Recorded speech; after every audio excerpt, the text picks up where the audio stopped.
E nós precisamos olhar para a história como um todo.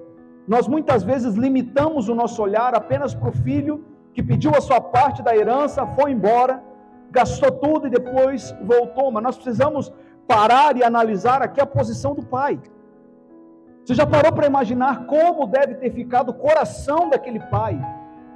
Quando o filho disse, eu vou sair, eu quero a minha parte, e eu quero sair de casa.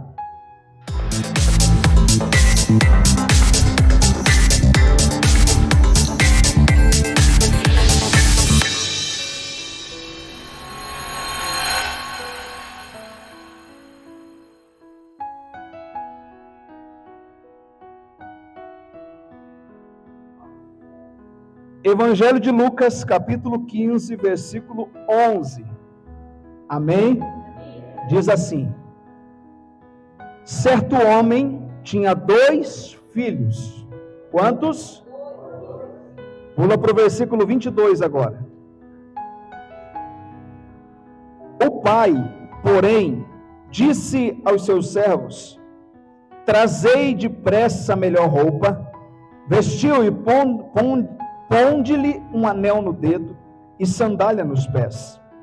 Trazei também e matai um novilho cevado, comamos e regozijemo-nos, porque este meu filho estava morto e reviveu, estava perdido e foi achado. E começaram a regozijar-se. Pula para o versículo 31. E então lhe respondeu o pai: meu filho, tu sempre estás comigo, tudo o que é meu é teu. Amém? Fecha os teus olhos por um momento, peço para que Deus fale com você através da palavra. Pai, em nome de Jesus, em tua presença nós estamos adorando, exaltando e engrandecendo teu nome. E agora nós queremos, Senhor, ouvir a tua palavra, que é lâmpada para os nossos pés e é luz para o nosso caminho. Fala conosco, Senhor, não aquilo que nós queremos, mas aquilo que nós precisamos ouvir nesta noite. Em nome de Jesus, amém. Pode se assentar, dando graças ao nosso Deus. Aleluia.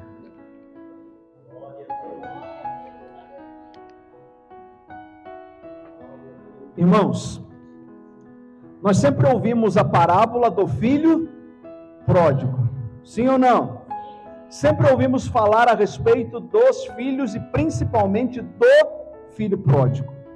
Mas hoje eu quero que vocês olhem para esta palavra com outros olhos. Hoje eu quero que vocês observem esta palavra do ponto de vista de um pai. Qual é o pai que, quando vai educar os seus filhos, não quer o melhor para os seus filhos? Todo homem de caráter, todo homem que é homem de verdade, quando ele faz um filho, ele quer ver o seu filho crescer, ele quer ver o seu filho bem educado, ele quer ver o seu filho como um bom cidadão, como uma boa pessoa, ele quer ver o seu filho abençoado nessa terra, sim ou não? Principalmente se o homem é temente a Deus, amém?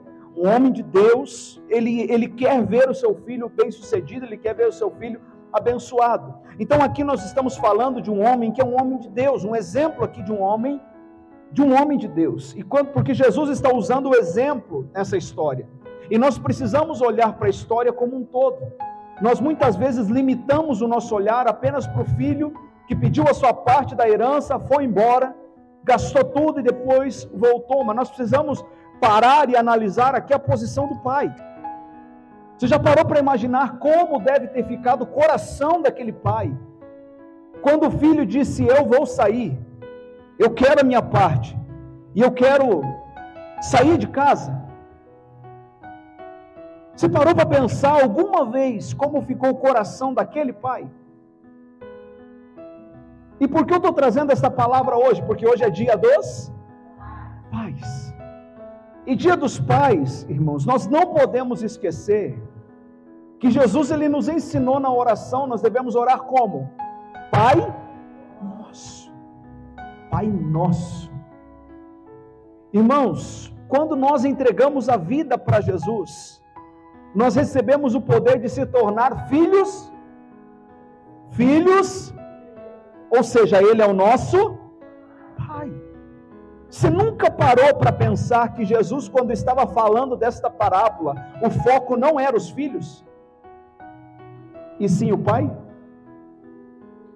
Em todas as vezes nós observamos e nós pensamos no filho, porque nós temos o hábito de sempre pensar em nós primeiro. O ser humano, ele sempre vai pensar em si mesmo antes. Mas aqui, o texto está falando de um relacionamento, e que esse relacionamento é o desejo, é o propósito de Deus para a humanidade. Desde o princípio, o que nós vemos nessa parábola aqui, é o propósito de Deus para a humanidade. O Senhor não nos chamou para ser órfãos, para viver uma vida nesta terra como órfãos. Irmãos, se existe hoje um mal que assola a humanidade, é o sentimento de rejeição. Muitas pessoas hoje vivem uma vida vazia, vivem uma vida desesperada, correndo atrás de coisas, porque nunca se sentiram amadas de verdade, porque nunca se sentiram completas nesta vida.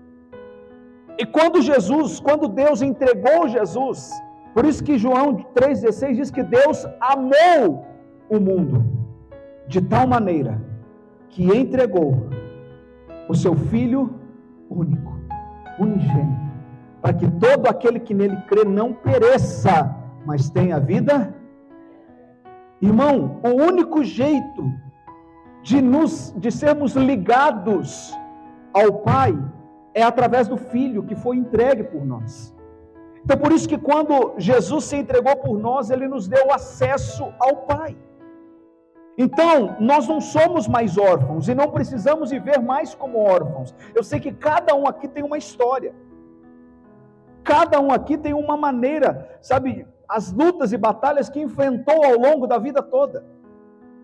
Talvez tenha pessoas aqui que tiveram bons relacionamentos com seus pais. Mas talvez tenha pessoas aqui que nunca foram amadas de verdade por um pai. E aí entra os problemas que nós enfrentamos e que nós vivemos nesses dias. Porque há uma geração de órfãos, há uma geração de filhos que não se sentiram amados a vida inteira, e entram dentro da igreja e não conseguem desfrutar do amor do Pai, porque comparam o amor do Pai celestial com a relação que teve com o Pai terreno. E é isso que nesta noite eu quero que você entenda. O Pai, nesta noite, através do seu Espírito que está no meio de nós, quer romper isso na tua vida de uma vez por todas, para que você se sinta amado como você é amado, para que você se sinta honrado como você é honrado, para que você viva de verdade o amor do Pai, e não correndo atrás de um amor que talvez, um amor que não é o amor que você merece, porque o amor que você merece é muito mais do que aquilo que às vezes você está correndo atrás. Porque às vezes a gente corre atrás de um abraço, de um aperto de mão, de uma pessoa que não está nem aí para a gente, quando nós já fomos muito mais amados do que isso. Quando você entende o amor do Pai, e quando você sente o amor do Pai de verdade na tua vida, você não fica correndo atrás do amor do homem, não fica desesperado correndo atrás por uma palavra. Eu preciso que alguém diga que me ama, que eu sou importante, que eu sou especial. Porque não te falta nada, porque o amor verdadeiro preencheu todo o vazio existencial dentro de você. E o que acontece aqui é um amor genuíno que Jesus está mostrando de um pai, que quando o filho faz uma escolha, ele não interfere no livre-arbítrio. E é isso que eu preciso que você entenda. Que o Pai Celeste, Ele não interfere nas tuas escolhas, mas você vai ter que assumir a responsabilidade das consequências.